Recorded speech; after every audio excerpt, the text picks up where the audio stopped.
বিশ্বের ক্যাথলিক খ্রিস্টানদের প্রধান ধর্মগুরু পোপ ফ্রান্সিস আজ সোমবার সকালে মৃত্যুবরণ করেছেন। মৃত্যুকালে তার বয়স হয়েছিল ৮৮ বছর।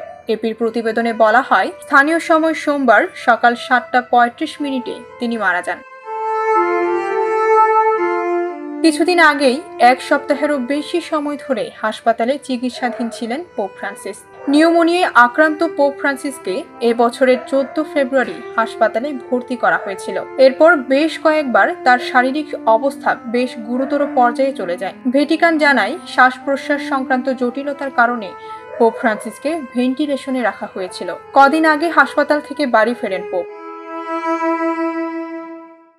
বিবিসির প্রতিবেদনে বলা হয়, তিনি ছিলেন ৭৪১ সালের পর প্রথম নন ইউরোপিয়ান পোপ। ৭৪১ সালে সিরিয়ান বংশোদ্ভূত তৃতীয় গ্রেগরির মৃত্যুর পর রোমে আর কোনো নন ইউরোপীয় পোপ আসেননি। তিনি ক্যাথলিক গির্জায় সংস্কার কখনো বন্ধ করেননি। তারপরও তিনি সকলের কাছে জনপ্রিয় ছিলেন।